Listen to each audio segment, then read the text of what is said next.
those things I mentioned, like the iOS 14 changes, privacy regulations, the fragmented consumer attention, a lot of marketers are saying the sky is falling. We can't track attribution. We don't have a clear line of sight into how our ads are performing. So I'll just start with like the hot button issue. Is tracking broken right now? Is it dead? So is tracking broken? I mean, I think maybe I would say that like tracking has always been broken, right? And so it's important to, I think, put this in the context. It's definitely worse than it was 5 years ago, and it's definitely only going to get worse from here.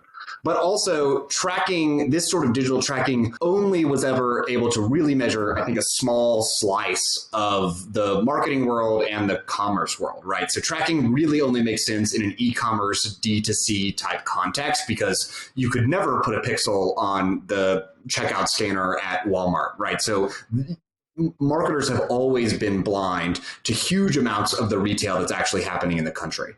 And so additionally, right, tracking also never really measured incrementality. And so again, this is a thing that marketers have been talking about for a while, where like branded search, how much credit should it get? If someone is searching for your brand and you have to pay Google a couple bucks for that click, like, how much credit should you really give that? Because if they're already searching for your brand, they already clearly know about your brand, probably from some amount of marketing that you've done elsewhere.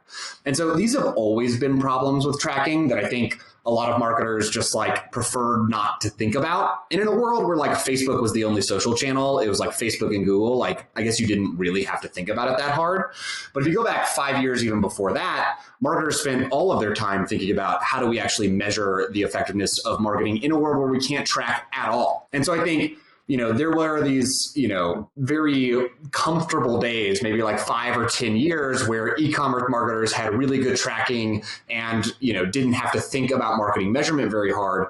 But before that and now after that, where we are today, thinking hard about measurement has to be a part of at least every marketing team's job, right? Like there will be people who are focused on creative who maybe you don't want thinking about statistics, but marketing programs need to be thinking about how to do measurement and how to do it well in a world where you can't track every touch point with every customer. And if people are buying on Amazon or they're buying on Target, that's always been the case. And it needs to be a part of every marketer's toolbox to think about how do we actually think about this marketing measurement holistically, where we aren't going to see the majority of our touch points with our customers.